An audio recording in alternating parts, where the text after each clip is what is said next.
Welcome back to Earth Station Trek, a show where we trek from the early days on NBC to the future on Paramount Plus and everywhere in between. I'm Charles Kelso, and it's my privilege to introduce the Earth Station Trek crew, Keith Johnson Greetings, everyone. and Veronica Dashel. Hello. And Alan couldn't be with us today. No. I'm driving this thing on my own for the first time, so we're gonna see how well the StreamYards works. So welcome back. Yes. Wow. Just so you guys know, because, I've been having some personal issues for the last several weeks. So I've been behind. I just finished the finale of Prodigy 30 seconds ago. So I'm like all jazzed up now. I'm like, whoa, wow, that was incredible. Wow, this is amazing.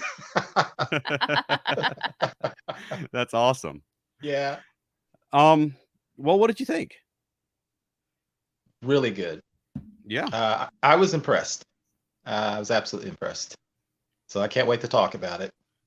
Yes, I'm the same way. I mean, it's to me this one. I'm glad kind of we waited to talk about Supernova Part 1 and 2 together because they really felt like two halves of an episode to me. Yeah. Right. What did you think, Veronica? So it's now been 2 weeks since a week since I saw the second half, and I should have really refreshed my memory because I remember enjoying it and I remember it being exciting, and I'm just totally skipping to the ending. Okay. But I really enjoyed that they're not like going directly into Starfleet because that would be too much, because there's like people that have studied for years and done these tests and to get into Starfleet, but they're kind of like Wesley was, where they're like in Starfleet but not really in Starfleet. Yeah, well, when we should probably say spoilers for the 2-part finale of Star Trek Prodigy. Yes. Before we get too far into this, it's kind of implicit in the name of the conversation. But if you've not seen Star Trek Prodigy, Supernova Parts 1 and 2, now would be a good time to watch that. But yeah, going back to what you're saying, Veronica, there it seems like for season 2, they're going to be in very much the same sort of situation that Wesley was in when he was an acting ensign. Yeah. Kind of learning about Starfleet and how things actually work when you're actually in Starfleet and have to follow Starfleet rules, and you're not just kind of trying to figure it out on your own. Yeah. Well, let's back up just a little bit, because at the beginning of the episodes, or the beginning of part 1, it sort of jumps right into this battle where the Protostar finds the fleet, or the fleet finds them. Yep. And I got to say, I mean, for as much as Prodigy, I think has done a really good job of sort of doing some reimagining of the look of Star Trek. The Prodigy, the ship, doesn't look quite like it doesn't look quite like the regular Starfleet ships that we're accustomed to. You know, it doesn't have it has a lot of unique features that are just for Prodigy. They seem to have a free hand in sort of redesigning it. But when you get back to the regular Starfleet ships, the regular fleet, the canon ships that we're familiar with, they look, to my eye, to be identical. Yeah. I mean, I have very little experience with telling ships apart, but well, to me, I mean, the Defiant, the Sovereign class, yes, the Centaur, they all look like they did on the shows. The Defiant, I can remember. Yeah. Go ahead. Yeah, I agree. That one of the notes I made was, this is honestly probably the best battles and usage of ships I've seen since DS9 itself. Because you're right, I could see so many different types of starships in there. And they also did something, we talked about this, you talk about this a lot in space shows. Space shows forget all the time that space is three-dimensional. And in so many space shows, like we always say, everybody attacks in the same plane and everybody kind of goes forward, backward, left, and right. And so it's great when you see people do three-dimensional maneuvers, and the Protostar was doing some cool three-dimensional maneuvers. So I like that. And I like this. You said there's so many different types of starships that I'm just sitting there going, wow, they took their time. They really took their time to research that. That was kind of cool. Yeah, and I mean, it's some heavy hitters. Like the USS Defiant was in there. Yes.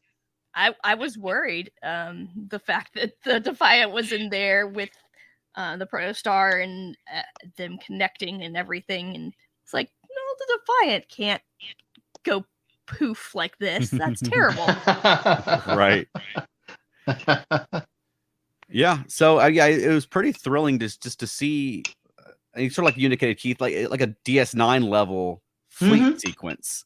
And I mean, they've done Starfleet sequences on Picard. They've done it on Discovery, but those shows tend to reimagine the look of the Starfleet more than Prodigy seems to have.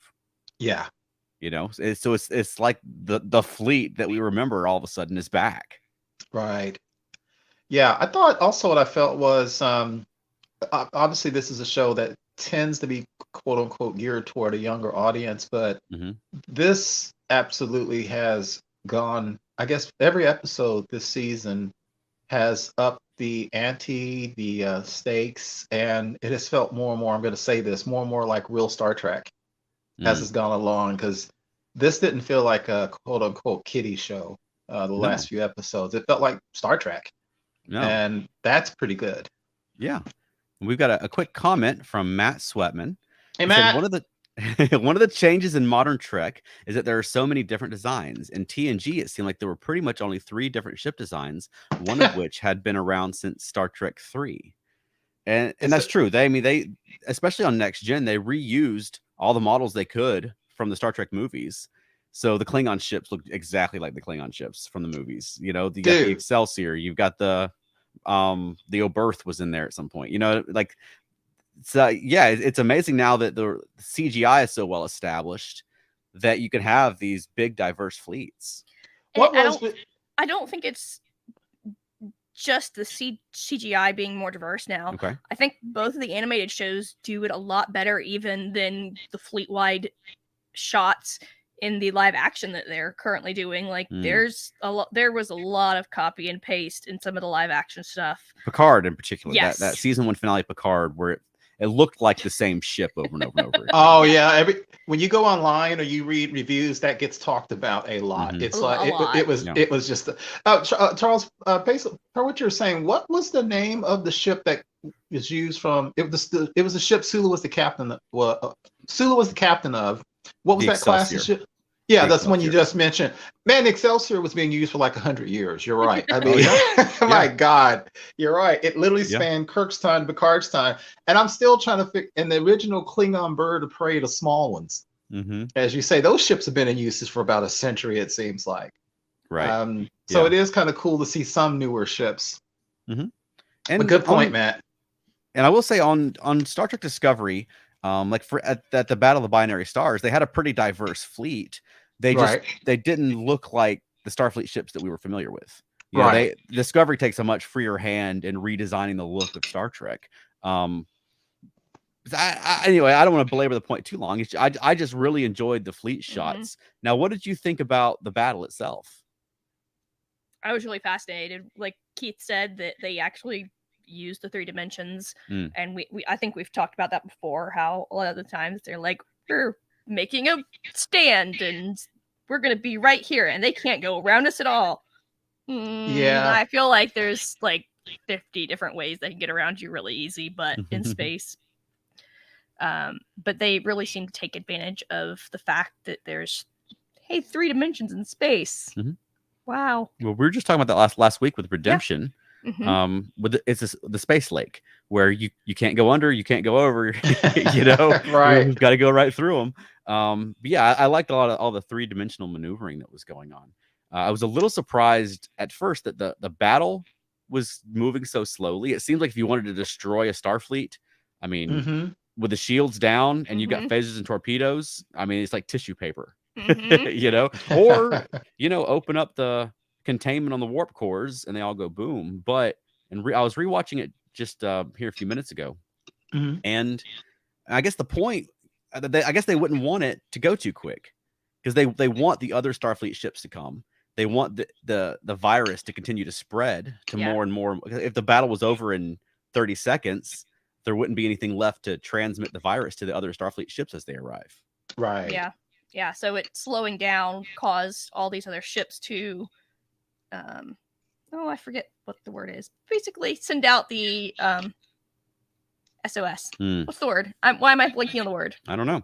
But we've got a comment from Elaine Sweatman that says, I was saying the same thing as Veronica, that they seem to be better at diversifying the ships in the animated shows than in the live action shows. Yes. And then Matt followed up with a comment that a virus that kills its host too quickly will die out. Exactly. That's exactly. So I thought it. Ooh, that's deep. Yeah. That was deep, Matt. Yeah, our resident philosopher. But yeah, I thought it was great. I really like that they took the time for the character moments in there. You know, I like that little bit with Janeway in the brig when it was I forget what episode she was from, but the Starfleet officer who had been rescued by Voyager. Yeah. And lets her out. You know, I love that little tie-in. I mean, of course, it's convenient that she's the one guarding the cell and she's going to let her out. But it's nice. It's a nice callback to Janeway's history. Mm-hmm. Yeah, I thought that was pretty cool too. Yeah. And then you know, the I guess that moves us into the SOS, the other ships, the Klingons and Ferengi and Gorn and everyone showing up to try to save Starfleet. Yeah.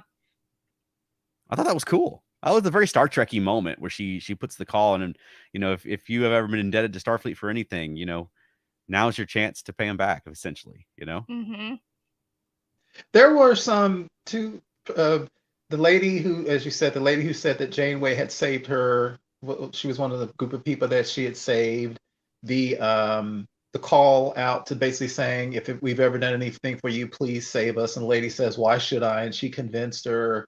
The speech later from the hologram Janeway. There were a lot of really good speeches here that could have been corny, but they worked. I mean, it really did come off of Star Trek. You know, Star Trek walks that line between being a little bombastic, a little corny, and really inspirational. And all of them worked for me. Yeah, it worked. Right, and I mean, speechifying has always been part of Star Trek. Yes. You know, that's very rooted in Star Trek's DNA. And there were some, like you said, there were some good speeches. Gwen had that speech, and then I mean, Hologram Janeway had a great speech. Yeah. I mean, what do we think about losing Hologram Janeway? Very sad. I was looking forward to more interaction with Hologram Janeway and Admiral Janeway. I agree. They somehow managed to make two similar but different personalities, both of whom I like. I love Holo Janeway and I love the Admiral Janeway. And I was very sad when Holo Janeway couldn't make it because she couldn't download her program. Although I don't know. I guess you got the Doctor's mobile emitter, although that was like 25th century technology. So I was thinking, man, y'all can't just put it on 2 flash drives. She's like, it all will fit on 1 flash drive. We've all, especially those of us old enough to remember floppies, man. Just, you know, 1 of 7, 2 of 7, 3 of 7. But they don't have WinZip in the 24th century. Right. Right. But yeah, I thought that I mean, I was surprised that Hologram Janeway died. I expected the status quo of the show to go on longer than 1 season of them and Hologram Janeway. I expected this to sort of resolve with the Protostar escaping to the next adventure. Right. And then we'd be past the Admiral Janeway stuff and the Starfleet stuff and on to something different for a while. Right. It's pretty ballsy to upset the apple cart like that, you know, to sort of get rid of the status quo a season into the show. I mean, the toys haven't even come out yet of Hologram Janeway and the Protostar, and then they're toast. You know, that is one thing. They're very, very slow on the uptake of toys, especially with the animated series. They're like, there's very few toys of the animated series, either of the animated series out there. Yeah, I don't really follow like Star Wars toys and stuff, but I expect that like when a Star Wars cartoon comes out, in a lot of cases, you can go to the store and buy the toys. Yes, before the show's out. Right, not after the season's over. Yeah. But I guess they were sort of the same way with the Baby Yoda thing. So maybe I'm wrong. Maybe maybe I just don't follow toys. Maybe I'm buying toys of 30-year-old, 50-year-old shows too often. I'm not really up on how quick it happens. So Matt Sweatman commented, and Matt says Janeway's mother instinct is an overload with the Protostar's crew. That is true. Yeah, I think so. I think it's not just the mother instinct, although I think that's a big part of it, but also the mystery and the desire to save Chakotay has sort of been driving her as well. But yeah, especially with hologram Janeway becoming a mentor figure to the crew. Yeah, I mean, and that's sort of always been sort of a strength of Janeway's is looking out for a crew and bringing a crew together. You know, that's with Voyager, she had a crew that was half Maquis and half Starfleet, or a third and 2/3, or whatever the math worked out to. But and that wasn't something they really mined on the show that they could have. But I mean, theoretically, Janeway sort of, you know, bringing a ragtag crew together is in her skill set, you know. Yeah. So Elaine had a comment that says, I hated losing hologram Janeway, and I felt for the kids. That was a rough thing for them to have to go through. I'm also wondering how much they're going to relate what hologram Janeway was like, and like how that's going to affect their interactions with Admiral Janeway. Because so far, they've just been like treating Admiral Janeway like she's an extension of hologram Janeway, almost, it seems like. Maybe a scarier version of hologram Janeway. Yeah. But they didn't seem quite as broken up about it as I thought they would be. I don't know. I thought they seemed pretty broken up about it. Yeah. When Janeway was realizing that she wasn't going to be able to copy all of herself, I was thinking that they were going to do something weird where I'm not going to say her higher functions, but I was thinking maybe it was going to be almost like a factory reset, where maybe some of her emotions and things that she had gained would have to be sacrificed so that she would almost be reset to day one. I thought that's what she was going to do. I didn't think she was going to completely go kaput, which is what she did. I guess now that I'm fixated on this, for those of us old enough to remember when you loaded video games from a whole stack of floppies, I'm still fixated on. They could have just had a whole bunch of flash drives to download her, but yeah, I thought they were going to just reset her. I didn't think they were going to completely destroy her, so that caught me off guard. Yeah, but also resetting a hologram is basically the same thing as destroying it. Yeah, that's true. And I guess for a copy, her day one copy would be on the archives, kind of like the Doctor, so it would just be back to that. Yeah, I guess so.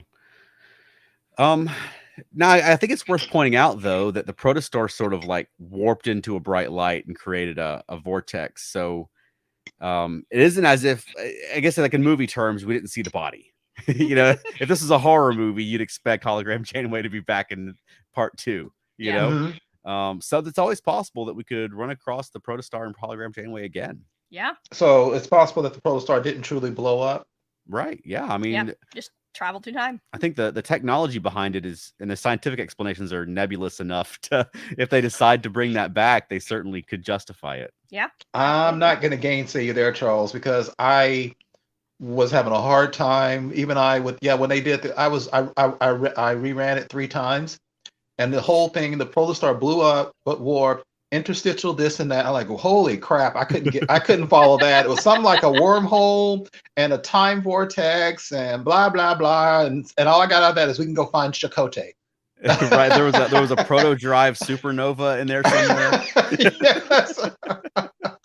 Yeah, there was a lot going on in that. Yeah. So there's enough layers of techno babble that they could Janeway could be hiding under it still. So I'm missing something. They said something about 52 years. So are they saying the other end of the wormhole created by the explosion is leading into the future or the past? Where is Chakotay? Chakotay in the future. He's 52 years in the future. And is that where the first contact is? Right. He's after the first contact on Solum. Okay. Right. Which interesting. Okay. So that means that. Sorry. Go ahead. I was gonna say, speaking of which, I was surprised that Starfleet is just letting Gwen go back to her home world. Yeah. And helping her get back there. I mean, wouldn't that be a big a violation of the Temporal Prime Directive? I would think so.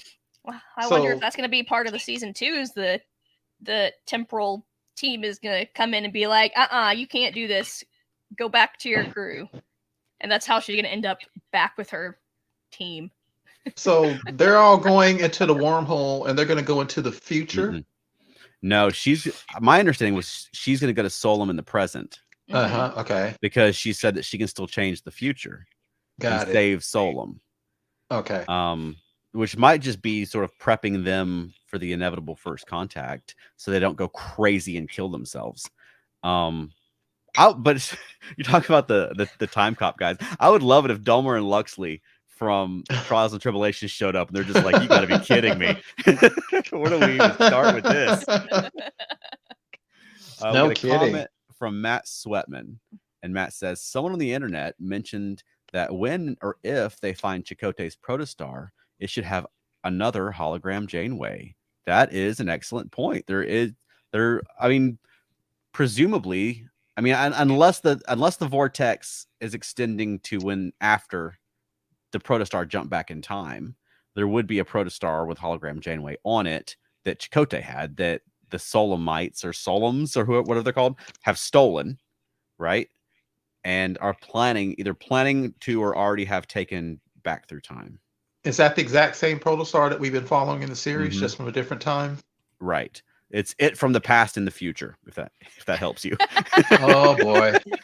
Yeah, I'm sorry. The one that we know, but it's in the future of the timeline. Where's Doc Brown in his chalkboard? Yeah, I'm starting to get a little confused, and I know more than one Star Trek series, especially Voyager, has always had the little quippy line, "Don't try to think about temporal mechanics; it'll just give you a headache." Like there was one episode where Janeway was telling somebody about how the cause can come before the cause and effect. The effect can come before the cause. And then there's always that comment, "Oh, it gives me a headache. Temporal mechanics, just never think about it." So yeah, I'm a little fuzzy on this one. For me, it's kind of like a self-fulfilling prophecy where you are like, "Oh, this is going to happen, so I'm going to fix it." But the way that you do go to fix it is what ends up being the thing that makes it happen. Kind of like 12 Monkeys. Okay. Sure, I was thinking of Sword of Truth, but okay. Sword of Truth? What's that? It's a book series. Started. Don't get me into it. I will go on for hours. but you know that very thing is common in science fiction. You could say 12 Monkeys. You could also say Logan's Run, the TV series. I also have that. There's so many things where somebody goes, "Oh my God, I went back in time to fix it, and I'm the cause of it." You know, whether it's a virus or a war.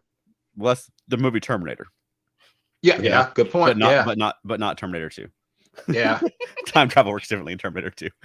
But you know, Gwen going back to her planet in the present, I gotta say, even though it could jack with the timeline, I think it's needed, because I gotta still say, at the end of the day, these have got to be the most jacked up people I think I've ever seen. Because if you think about this, at the end of the day, it literally boils down to another organization, a group of people said, "Hey, here we are. We all live together in this peaceful government, this peaceful organization. We would like you to join us." And then they destroy themselves and blame everybody else for it.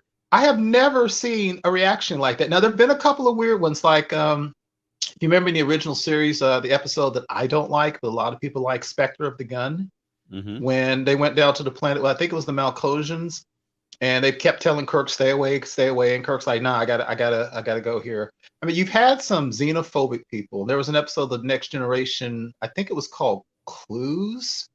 You remember? It was the one where they encountered a race of beings that were incredible xenophobes, and they ended up working with Data to erase the crew's memory of their entire encounter.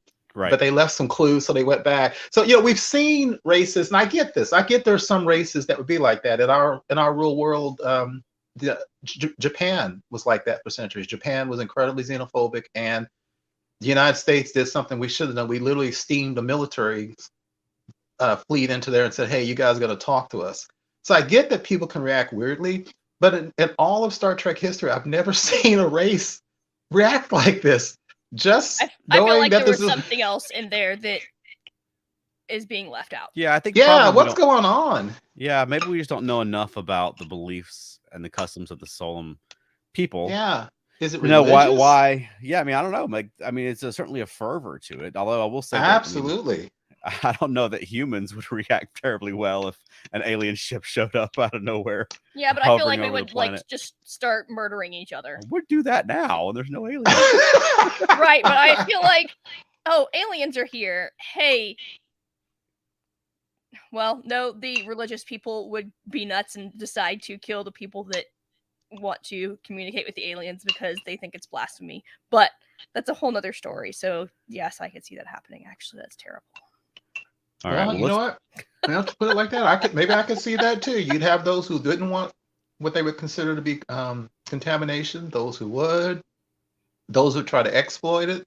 So maybe, yeah, maybe I can see it, but I still just don't see it. I don't know. The whole thing about them trying to destroy an entire Federation just seems weird to me. So maybe Gwen can put them on a different path. Because at the end of the day, the Federation cannot force itself on anybody. Let's catch up with a couple of comments. Cool. Matt Sweatman said the Enterprise episode E Squared sort of had a similar timey-wimey deal. Which one was that one, Matt? Can you refresh my mind on that one? I don't recall that, even though I've seen them all. Is that the one in the future? I think nobody so. Likes Spectre the Gun. Vandy Beth, I think a lot of people like Spectre the Gun, actually. I bet Charles likes it. I do like Spectre of the Gun. See? And then Vandy Beth asked, "Where's Alan?" And he couldn't be here tonight. He's traveling. So we're flying solo. Thankfully, we're live and people can see us because I'm driving this thing for the first time and figuring it out as I go. Matt also had Matt also had a comment that said Space Corridor and Future Enterprise Generation Ship.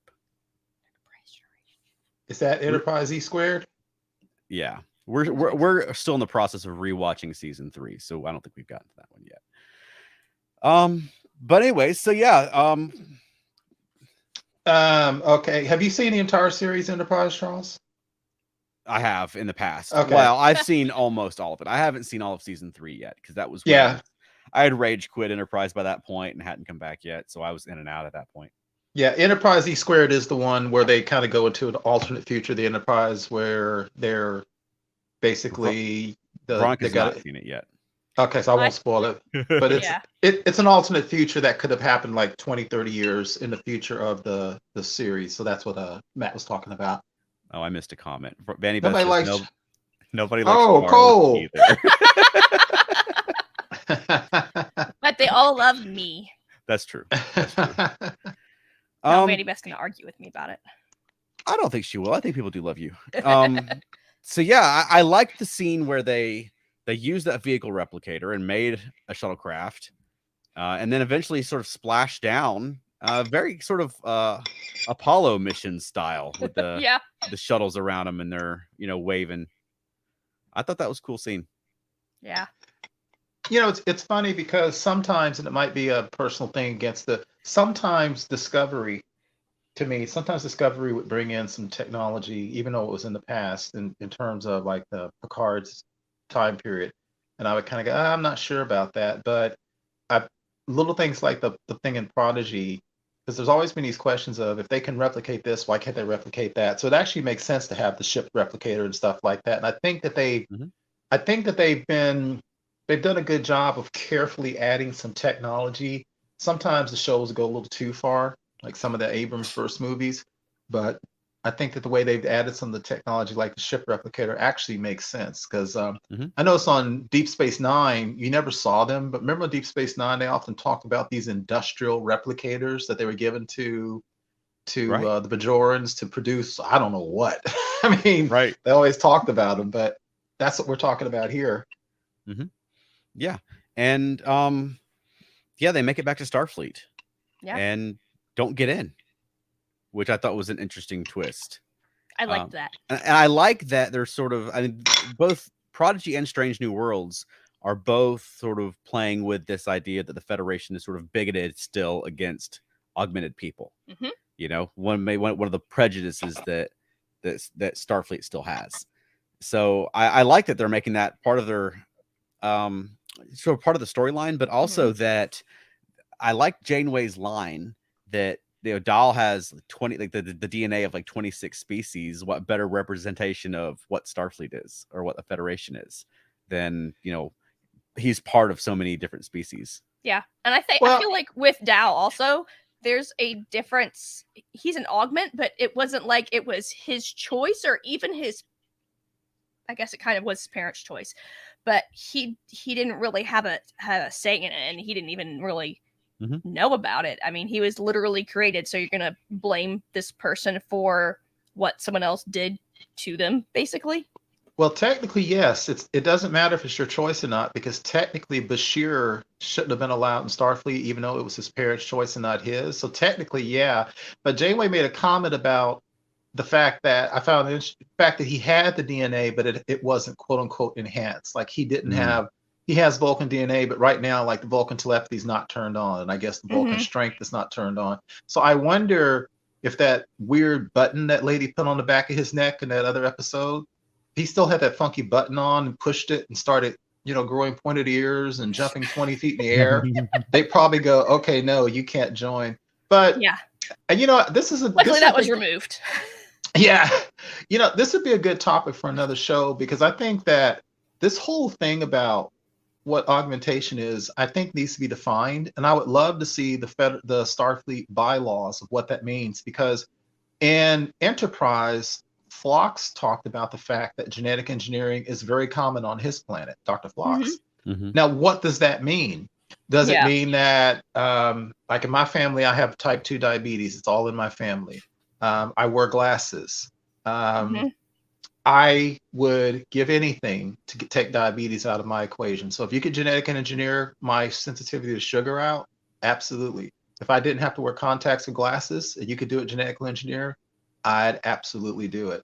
So I would like to know, I would assume, I think we talked about this before, I absolutely assume that if a child is born with a potential for disease, if a child is born with something like spina bifida or diabetes or something, I absolutely assume in the Federation they must genetically engineer that out. I assume that's okay. But what is the definition of augment? For example, if you're, like we see number 1 in Strange New Worlds, so if a species like Phloxes that did some very slight augmentation, like what if Phloxes people augment their eyesight? What if they augment themselves very slightly so that they have a little bit more stamina than they normally would? Does that prevent you from entering Starfleet? What's the cutoff for? I mean, there's Khan, and then there's like Dr. Bashir was a kind of a harmless augment, because his augmentations were intelligence, but he didn't get anything else but things like hand-eye coordination. Yeah. He didn't get like super strength and all that stuff. And I think that's why he didn't turn like kind of nuts like everybody else who was augmented. Yeah. So I'm really curious as what does that mean? Because there's got to be races that practice genetic manipulation, and the Starfleet just roundly suppress all of them. I don't know. Vandy Beth had a comment that says, if Bashir gets to stay in Starfleet, so should Dal. Agreed. Yeah, and that opens a can of worms. Yeah, I mean, that might be the story that they're telling. Yeah. I will say though that Bashir was a proven Starfleet officer at a time of war, at a critical post. So maybe that has something more to do with it than this kid with no Starfleet experience who just sort of showed up in a stolen ship. Yeah. But I mean, it's a good point that it could just be that it hasn't been enough years since that episode yet. That this, sometimes institutions they take time to change. Yeah. And I actually think that'd be a great opportunity for a Dr. Bashir spot on the show, if they continue dealing with the augment storyline. I would love for them just to reassemble his little band of augment misfits from DS9. Amazing. I would love to see that gang back. Yeah. Are you talking about Patrick and those people? Yeah. Oh yeah, they were wild. Yeah, so I'm interested to see where they're going with it, and I think they're doing a good job of finding things in Star Trek to sort of build upon. And a couple more comments real quick. Vanny Beth said the resolution of number 1 storyline of the next season of Strange New Worlds could have some bearing on what happens with Dal. That's very true. And she said the Jack Pack comes back, which I would love. I love that the show's being made at a just a few years in storyline after DS9 and Voyager, where you can still like mine these things. These are still fresh topics. DS9 would have only happened 5 years before this episode, Yeah. you know? Yeah. But at the same time, too, I mean, you could do this sort of Voyager sequel on the show and just pick up with these characters and continue on. I think that's been an unexpected delight for me of the show. I mean, we found out pretty early on that that Janeway was going to be involved in some capacity, and then we found out it was going to be hologram Janeway. But I love just seeing real Janeway, real Chakotay, and whoever else they decide to bring back. I think that's Jellicoe. fun. Jellicoe, yeah, Screaming on right. Just seeing a continuation of that world, and it looks and feels like it should. Yeah. You know? That's one of the great things about doing an animated series. I mean, yes, it's been years, and you can't really say, oh, yeah, it's been 5 years since this show that ended 30 years ago happened, and these people who played them before look exactly the same, obviously, because you do not want to recast them. The fans will not appreciate that. But you can put them in the animated shows and still continue on their stories and use their stories to tell more stories. I think that's one of the greatest strengths about the animated series is they have that ability. Yeah. What an amazing! I love these stories. What an amazing story for Kate Mulgrew, who was the number 2 choice for Janeway and was brought in literally at the last minute when the actress whose name I can't pronounce decided she Genevieve Vogel, whatever, when she decided she couldn't work. And it's just so amazing when you look at these things. Like Shatner was not even in Gene Roddenberry's top 5 choices, not even in his top 5. And it's amazing when it comes in. Then you can't imagine anyone else. I can't imagine anyone but Kate Mulgrew as Captain Janeway. But who thought that all these years later, she would not only be back in the Star Trek, but in a very successful Star Trek, and we're very excited about what she's doing. Yeah. Oh yeah, absolutely. Amazing. So what do we think about the way they left the end of season 1, and what are you looking forward to for season 2? I kind of like the way they like had the little cap of, hey, look, here's a new protostar, but that's not what we're gonna be flying on. Kind of hinting at that they're going to be on another Voyager ship. But hey, guess what? There's another protostar out there that's not infected. So it's still gonna continue on. Well, you sort of threw that out there, but Keith, did you pick up on the very subtle clue as what might be a clue as to what the ship they're going to be on next year is? No, what was it? You know, that scene I was talking about where they're in the water and the shuttles come down around them. Right. I didn't catch this myself. I saw it pointed out online that the registry number on the shuttle was 74656A, which is the Voyager A. That's the ship that shuttle's registered to. So it really? The speculation is that it'll be a Voyager A will be the ship they're on next year. Now that may or may not be the case, but I think between cool. that and then in Discovery when they were coming in and look, the Voyager J, I wonder what kinds of cool things they got up to. It seems kind of, if they don't do that, it's even more of an awkward thing the way they said that in Discovery. Well, that's what I speculated in that scene in Discovery in season 3 when they saw the Voyager J and she was like, that's like 7 generations. Imagine all of those adventures. And I was like, really? That was my speculation at the time, was that the Prodigy would be set on the Voyager A. That didn't turn out to be the case, but it might end up being the case for season 2, which I think is kind of cool. Yeah. Yeah, I am pleasantly surprised that they did this because, I think we all talked about it. We didn't know what to expect from the show since it was a little bit more geared toward kids. And we didn't know if it was going to be 2-3 seasons like a Lost in Space where they just keep fumbling around for, I think we had talked about, we were a little concerned that this was going to be like 2 or 3 years of misunderstandings, and I was thinking, I can't take it if they spend 2 or 3 years just getting close to Starfleet and just about to tell them the secret and something happens and they jet off into space again. And it turns out they didn't do that. They only did it once. Yeah, exactly. And then getting rid of the protostar and then getting to Earth and becoming in a way part of Starfleet, or at least in training. I didn't expect that to happen in the first season. And I like that because that means they can reset some of the story and tell a different type of story next year. And I love the fact they're not going to be just a bunch of kids running around misunderstood and lost and all that kind of stuff. So I'm really excited about that, where that goes. And I'm really excited to see how they're going to find Chakotay and what that's all about. I literally have no clue how that's going to flesh out. I just don't know, because I'm confused about the time travel, and I'm just very curious about how this is going to go. Yeah, I'm also really curious because I mean, I can't imagine Robert Beltran got on board and was excited enough about it to actually do any Star Trek thing with the little bit that he was in season 1. 7 lines. Yeah. Yeah.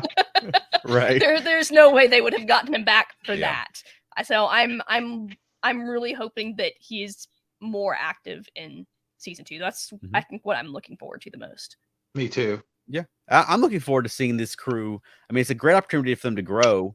That is season 2. They're a group of young warrant officers who are in training on a Starfleet ship. That's a very different dynamic than what we had in season 1. Absolutely. And it's something they were in charge. And that'd be a big thing for Dahl, because a lot of season 1 was Dahl trying to prove that he could be the captain. Yeah. Right. And he cannot do that. It's kind of like being the big man at your high school, and then you go off to college and you're the little man. That no one knows who you are. Yeah, that now he's going to be junior to the lowest ranking ensign on the ship. But they've done a great job, I think, of growing these characters over these first 20 episodes, and I'm really looking forward to the new dynamic in the show for next year. Yeah, that's going to be really, really fun for them to play with. I think is Dahl's experience, just because he ended up basically serving as a captain for a while, but he's under all these ensigns who don't have any experience but went through Starfleet. It's going to be a really interesting dynamic between them. You know what? I think I am looking forward to that more than Chakotay. I mean, I'm excited about Chakotay as well, but I think I'm looking forward to that dynamic and how that's going to play out. That would be cool too. He's very space savvy. He's been out in space quite a bit, and raised for a while by a Ferengi and at a prison and running around on a ship. And you're right, like he could end up serving under a Starfleet officer who was on their first mission. Yeah. It's kind of like when Wesley Crusher went to the academy, and we saw him with the first duty, but I always wondered what it was like for Wesley Crusher to go to the academy as an ensign, and a guy has more experience than hell. Yeah. Like he was on the flagship as a for like 3 years before he went to the academy. Yeah, he's been in more battles than like his instructors. So I always thought it'd been very interesting to see what Wesley would have been like at the academy. So you're right, Dahl's going to be kind of the same way. This man, he has been in life and death battles, and now he's going to have somebody over him who hasn't even probably been in the deep space yet. That ought to be interesting. Yeah, absolutely. So looking back on season 1, I mean, what did you think? What do you think the high points, low points? I mean, do you think that they pulled it off? Yeah, I think they did really good about slowly developing the characters, and they didn't drastically change from one episode to the other, but they drastically changed from the first episode to the last one. Absolutely, I agree. I did not know to expect this because, again, I keep saying it was a show geared toward kids. I didn't expect the growth that we had here. I didn't expect them to progress the story, and they did progress the story. So you're right, and I think Veronica, I think that's perfectly expressed. If you look at them in the first episode and the last episode, they're different characters. They're some cases they're temperate, especially Gwen and Dahl. Their experiences. You've got the Janeway hologram completely changed even from the first episode to this. So I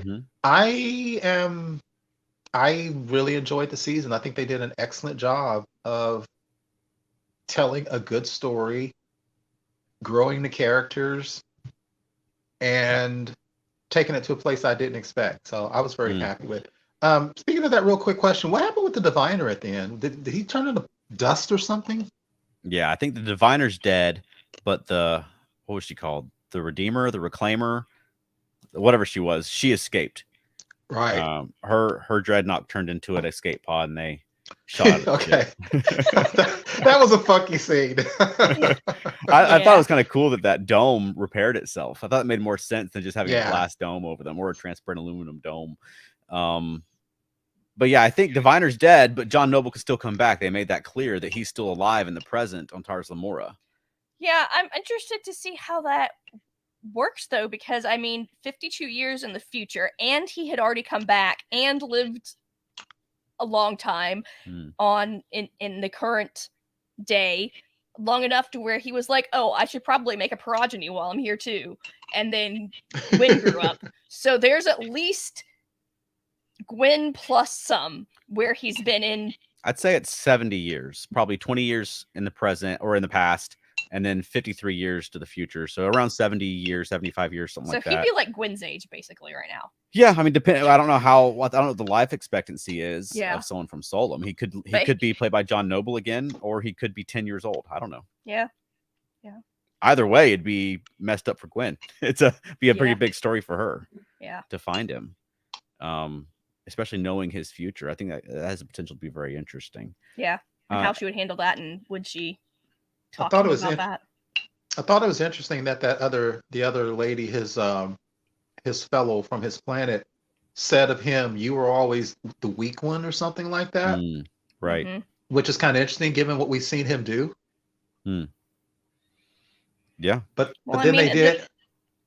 In some of the early episodes when they were still on the planet, he was like in some kind of like regenerating gel for a lot of the time.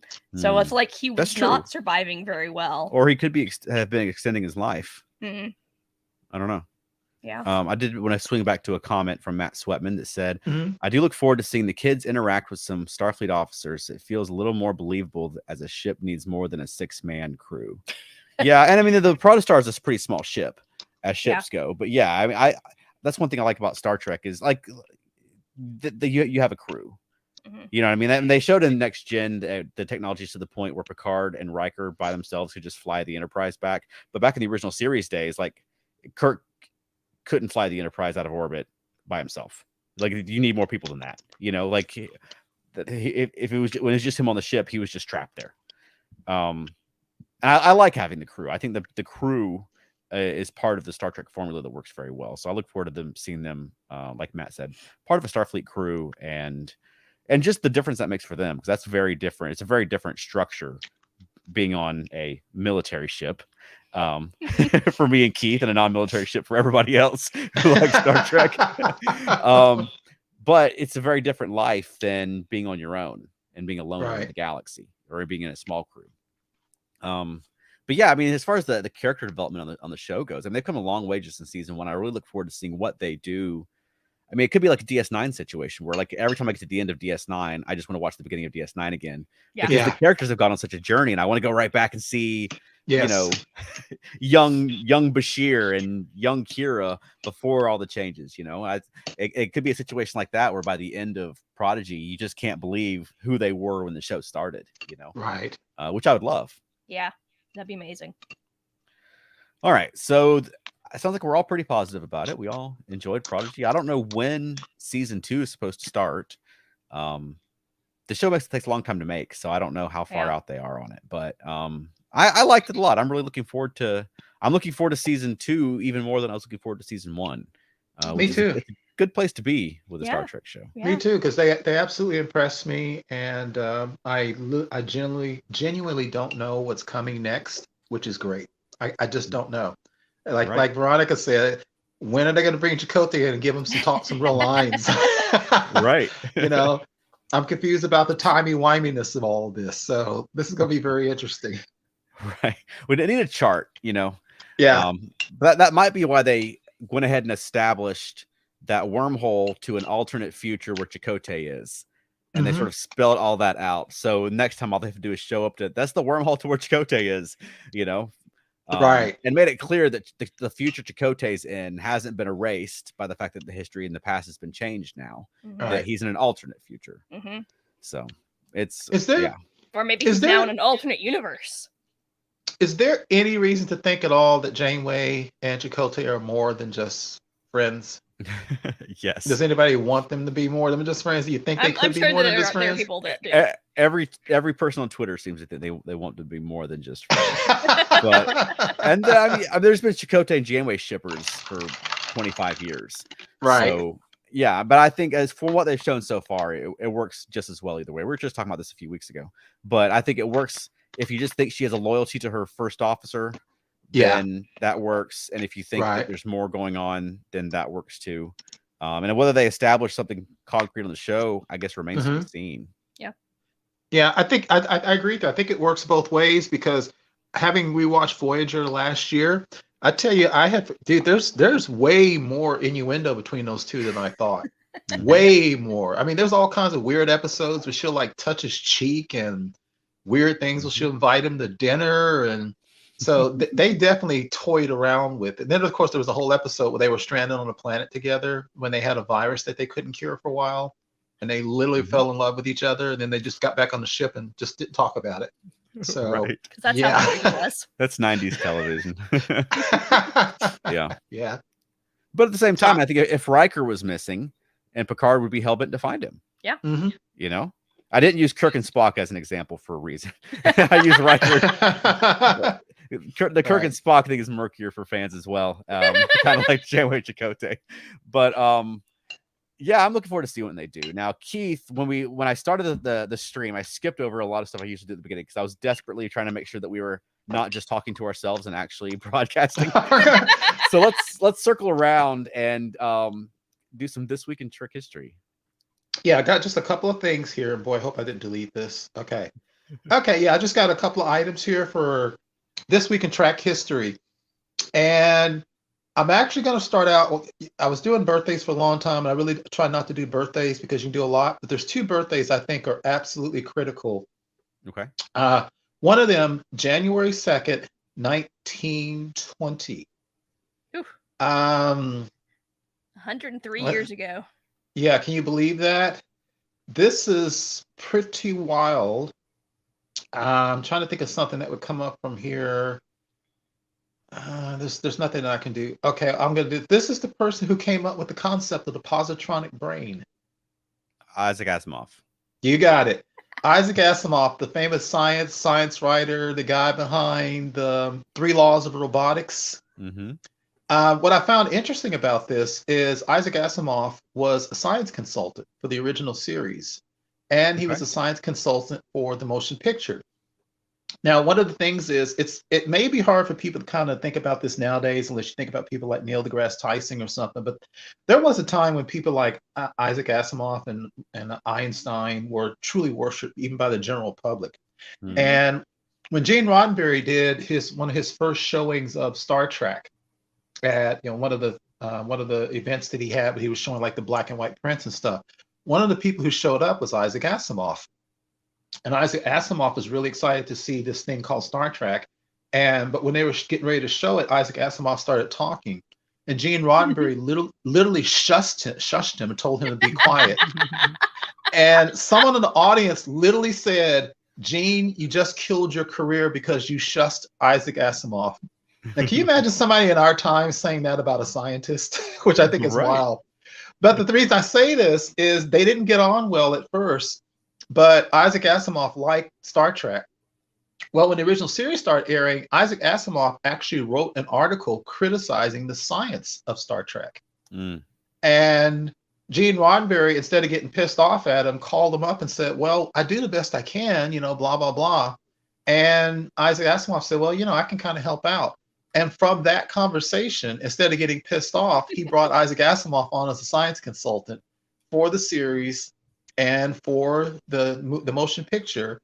And then, of course, his concept of the positronic brain was used in TNG. And whether you ever talk about it or not, the laws of robotics go across any robot or android that's pretty much ever created in any show ever since. So I thought that was pretty cool. Yeah, that's awesome. Yeah. Next birthday, real quick, and I'll just say this: January 7th, 1924, Gene Coon. Oh, wow. Yeah. Most people who don't know, just like with George Lucas and Star Wars, you'll just kind of think, well, Gene Roddenberry created Star Trek.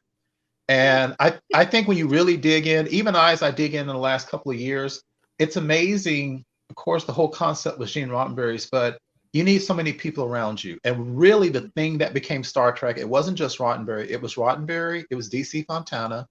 It was Matt Jeffries. It was the director of photography, Jerry Finnerman, who was responsible for so much things like Metamorphosis, Charles. And it was Gene Coon. Gene Coon was a producer, director, writer on the show, or a producer on the show. he was more responsible for the change from the tone of the season 1 to season 2. Season 1 was very, very, very dramatic. I've said many times, I love like the first dozen episodes of season 1. They're still some of my favorites. Things like The Conscience of the King and Court Martial. But if you look at those shows and then season 2 episodes, one of the things you'll notice, there's a little bit more action and there's a little bit more humor. And there's also what became known as the Coonism, which was the goofy joke at the end of every episode, which sometimes just don't make any sense. Like the episode where Kirk's brother died and they're cracking wise at the end of the episode. Yeah. Well, those were Coonisms. Well, anyway, Gene Coon was very instrumental in making Star Trek what it was throughout the second season. Ironically, Gene Roddenberry and Coon battled a lot because Roddenberry hated the jokes. He hated the Coonisms, and he always felt that Gene Coon diminished his show by the humor that he added to the show, which is kind of funny. So even sometimes the interplay between Spock and McCoy, Roddenberry hated that, but other people liked it. And I think it's always funny when you look at a creator and then people who come and work on that creator's work and you see the tension between them, and people can make your work better, but it's your work. So you always feel a little precious about it. Right. But absolutely, Star Trek wouldn't be what it became without Gene Coon. Yeah, absolutely. Yeah, and we had the opportunity to speak to Gene Coon's assistant, Andrea Kendrick, on the show. And that was one of the highlights for me of the whole time we've done this podcast. So that's available as our podcast episode and on YouTube. If you've not seen or heard it, she's fascinating with some incredible stories. Well worth listening to. Absolutely. And two more quick ones. I thought this was interesting because I never got to this place. On January 4th, 1998, Star Trek The Experience opened at the Las Vegas Hilton. Okay. Awesome. Did y'all ever get to go? No, I never did it. You may remember the original concept was for a full-size model of the Enterprise to be built in Vegas. The original guy behind all this literally wanted a 800-foot long construct that was the Enterprise in the desert, and they're like, "Nah, we can't do that." So they ended up building the Star Trek Experience. It cost $70 million back in 1998 to build. It had things along. It had a DS9 promenade. It had a restaurant that was based on quarks. It had rides like the Klingon Encounter and the Borg Invasion 4D ride. A lot of people went. I hear it was really great. There were actors that worked there for like the entire 10 years. There were conventions held there, but after a while, it was finally closed after 10 years. It was closed in 2008. And there were all these plans to try to revitalize it and open it back up again, and it just never worked. So it lasted for those 10 years. Everybody I've ever talked to who went there enjoyed it. What I also found interesting was the closing ceremony in 2008. The person who hosted the closing ceremonies was Susie Plaxton. Oh, wow. Yeah. Yeah. And Matt Spletman commented that he and Elaine went. Awesome. They didn't invite any of us, but they went. So I hope you had a good time, Matt. Well, I didn't even know Chuck then, so I feel like Elaine and Matt would not have known me either. It's ironic that they closed it the year before the 2009 Abrams movie came out. I know. Which gave Star Trek a big kick in the pants. That's a good if they could have point. held on one more year, I wonder if they could have parlayed that into new interest and made it longer. I think that's tragic that it closed in 2008. And then 2009, there was a big boom of Star Trek excitement when the Abrams movie came out. That's absolutely true. I didn't even think about that. They could have done that. What's his name? It's the King of Jordan is a huge Star Trek fan. Maybe he can do something. Because he actually even guest starred on one episode of Star Trek at one point in time. And the last thing is literally one of those enough said moments. We all know what this was. January 3rd, 1993, Emissary premiered. That was the arrival of Star Trek Deep Space Nine. Yep. Probably 30 years. the most. Yeah, and I would say, I noticed from the buzz back then, literally the most controversial Star Trek series introduced at that time. There was the whole, it doesn't go anywhere. I don't get these people. Blah blah blah. It's darker than Gene wanted. It doesn't fit Gene's rules. And now 30 years later, it is literally one of the most beloved Star Trek series of all. Period. End of story. We Yep. watch it almost every night. Yeah. We have it's our show we put on when we're going to bed. And if I'm watching something else, Franco will make me put on DS9. Because she can fall asleep. DS9 is great, Yeah. but I know it, so Yeah. I don't have to like pay attention, but it distracts my brain because it's a great show. Yeah. I don't fall asleep because I'm bored. I fall asleep because it's comforting. Well, let's not get too deep into comments on it because we're going to do a special episode about the 30th anniversary of DS9 next Thursday. So come join us live if you can. We'll be talking about Deep Space Nine and sort of Deep Space Nine at 30. And we haven't zeroed in on a narrower topic than that yet. We're all just really excited to talk about DS9. So I'll hold my comments for that. Oh my goodness. All right, Keith. Well, where can people find more of you? You can find me on all the standard social media platforms: Instagram, Twitter, Facebook, primarily the ESO Network Facebook groups. And how about us, Veronica? Feltnerdy.com. Or Monkeying Around, a podcast about the monkeys. That's right. And do you have a closing for us this week? Well, I also wanted to say that as Felt Nerdy, we have some shows scheduled coming up. That's true. So if you would like to come see us live, we have 2 shows coming up. So check out our Facebook page. Jen and Jack's happy hour on January 27th. And the Puck and Puppet Show on February the 11th. So those will both be adult-oriented shows. We've got some wild things planned. So if you're in the Atlanta area, come see us there. Yep. And in the meantime, Veronica, your closing for us is... I was going to say whatever Dow's, like, let's go thing is, but I'm... How about Janeway's last line? Go fast. That was his thing. Go fast.